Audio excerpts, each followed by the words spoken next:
Nobody ever talks to me. So I'm just here. I just want a snack. Just once. But yeah, but it's never for me. It's never for me. Hey, everybody, and congratulations to Matt Lajoie for winning the February 11 Second Club contest. This is an amazing piece. I'm Jason Martinsen. I've been a animation mentor for many years, since 2006, and you can see my career at jasonmartinsen.com. Worked on a lot of films and video games over the last 20 years in the industry, and a lot of variety in VFX, feature, and games. I've been teaching here for a while, and I've done quite a few of these 11-second clips, and this one was probably the most challenging. It's really impressive, and there's not really much in there that I could think of to improve on. I can just go over all the great things, of course. Let's play it for everyone to see. Nobody ever talks to me. So I'm just here. I just want a snack. Just once. But yeah, but it's never for me. It's never for me. Oh, just want to give him a big hug. So it's beautiful animation, really appealing. I love the squash and stretch you have on the body and the face. There's so many nice little offsets in there. Poses are super appealing. There's really good mechanics on the weight shifts. Nice and snappy timing here. This is a great little take. And then he realizes, he's all alone. Got these awesome poses here with the weight shift onto the hips. Weight goes over the left side, stepping back to the right. This is a great example of body mechanics for all the students out there. It's nice offsets on the arms. And then you trip over the little bone. There's a nice little double bob on the foot. Good weight on the fall.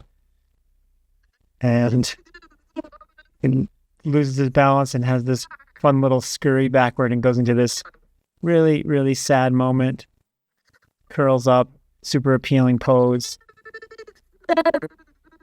And you can see all this great animation going on in the face. It's just so fleshy. There's just so many good things going on in there. I really love it. So I found a few things on there that you could potentially utilize to improve it even more. Some of these are just ideas. Take them or leave them. Scrubbing through, if you watch his hand relative to his body in a few spots in this animation, it does feel a little bit one-to-one, like it's connected exactly with it, and it'd be nice to have a little bit of an offset, either leading it or trailing.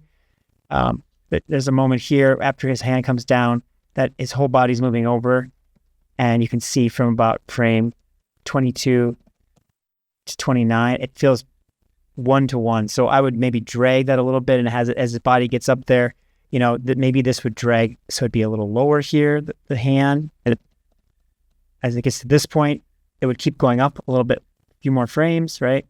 Same thing here as he turns. I love how, you can see how in his head, he's leading this action with this head turn, and there's this really nice profile expression, and even the brow starts compressing, so there's great antics. You can see this finger leading it, but this hand is kind of one-to-one with the shoulder and chest going down. So maybe you could drag it in this case, keep it up a little longer, and then have it drop and come down a couple frames later. Right now it feels like it's going down just a little bit connected. So those would be like slight polish notes just to get more organicness. There's a few times in the shot where you have poses where you lose some of that back eye. And in this kind of case, when you're doing 3D animation, it might be more appealing to have it so it's turned a little more away, so you get full profile, which you have, pretty much here. So you lose the eye, that's nice. Or if you just turn them a little less, like here you can really see that back eye. There's other cheats you can do, like pulling that eye out or counter rotating the nose. But in general, it's just nice to try to get, you actually do see that back eye's pupil, so you still get a read on it, but it's nice to get a little more read on the eye just for appeal, if you're going to hold a pose for a while like you do here. So you can kind of go either way with that. And then you can see here, you have this nice lead. The head is kind of leading the action. He's coming up. And the same thing happens with this hand. It also feels like this hand, the fingers don't really animate, and this part is just rotating. And I might have the fingers kind of come in and then open up a little bit, so that this hand doesn't feel quite as wooden on this transition. This hand has some like subtle, the right hand has some subtle animation, and it's pretty nice. So you could maybe do a little bit like you do there on the left side, screen left side. And then all this is really nice. This is another moment, if you watch from frames like 110, he has these step right, step left, and then this drop. And if you watch his head to shoulder movement, again, it feels kind of 1-to-1. And these are some opportunities where you could like lead with the head, maybe do some Z rotation with the head or trail with the head, just to get some offset in that whole mass of his upper body. You can see this line here doesn't really change. He does have some squash and stretch in his eyes, but this angle stays relatively the same. Here you have a little bit of an offset with the rotation, but it's mostly in the eye mask. So it might be nice if on this transition you kind of counter-rotated him in Z a little bit, for example, and then from frames like 132 to 137, you could feel, as he gets there with his body, you could feel his head finishing right up, and there'd be a nice little offset there. And then as he drops here, maybe you have the head trail, or you could have it lead. Either one, it's kind of nice to have a trail for a character that's like being floppy and sad. Same here. If you track the side of his head to his shoulders, you could lead here or trail here. You could lead in with it more in the Z. And then again here for sure, maybe trail with it or lead with it. So his head would be a little more rotated, dragging this way. And this is a great opportunity to stretch his head up on the smear frame. So his head would be higher on frame 179. And then on 180, you would see it drop down. And 181 and 182 would actually compress. So you get like a nice accordion effect, right? I think you get a snappier splat with that screen left hand. If you drag it a little bit there, have it dragging and then it hits down. And if you watch from 178 to 183, the hand kind of slides, so it loses some weight. It doesn't feel like it hits down. It kind of like hits the ground gently and just moves over. It feels a little bit not connected. Another thing, just to make this whole idea clear, that could be nice is if that bone that he bumps into is bigger. And so when he bumps it here, you can see down by his screen left foot, you could see it move, right, a little bit. Maybe not as much as I drew, and then kind of get kicked out of the way and maybe end up a little bit to the left, so you feel like some sort of bigger object. Like right now, it looks like it's sticking out of the ground, but it's very small. So it'd be nice if it was a little bigger and kind of his weight moved it out of the way. I think it would read great. There's another case of the eye losing that pupil a little bit. You can't see where his eye is looking. So it'd be nice to bring that pupil out so you can see the black of it, or rotate his head a little more towards camera. There's a lot of frames here with this hand that's foreshortened, where it feels kind of in the same pose. You could potentially do a little overlap here on the fingers so you can feel it open up. And another nice thing might be to try to not keep it so much in silhouette of foreshortening towards camera, like getting this pose to be one way or the other way. It'll read better than just straight at camera for some of these frames. You could even bring it out like this, like I drew here.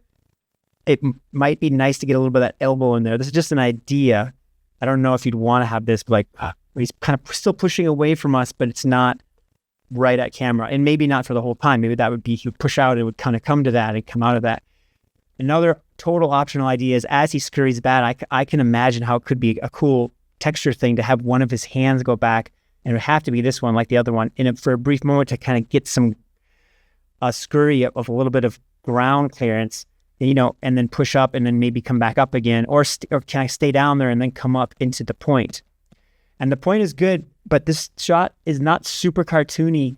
It feels a bit more naturalistic, and I think that finger bend, it's impossible to do that for a real person, the way it bends backward. It's appealing if it's like Bugs Bunny, but for this character, I think it feels a little broken, so I might keep it straighter. And the other option is this is maybe too much, is to bring it out in silhouette. You can have it like in a curve as he's pointing, and maybe if it came up from the ground, it would read better. This is probably too much in silhouette because you want him to be kind of talking off camera, screen right. It looks like he's talking to someone screen right. But right at camera is you're getting not as clear of a silhouette as you could. I mean, you do have a pretty good silhouette on the finger, but the arm itself is fairly foreshortened. All of this is great. That sniff, this drag with the squash and stretch of the hand. I love the offset of these fingers here and this foot, and the sniff, the way he comes up. One part's going down, one part's going up. There's really good organic stuff. And then again, you have that eye pupil. You can see it. You lose it a bit. So maybe if you rotated him just a little more towards us, you could get a better read on that. So you could see both pupils there. It would just be more appealing. And you can see it in there. It's beautiful. And then all this is amazing. I love the way the head is leading this movement. Super organic. The ending is just so poignant and powerful and sad. So it's just amazing. So those are some suggestions. Take them or leave them. But this animation is fabulous. Congratulations again. And good luck in future submissions and your career.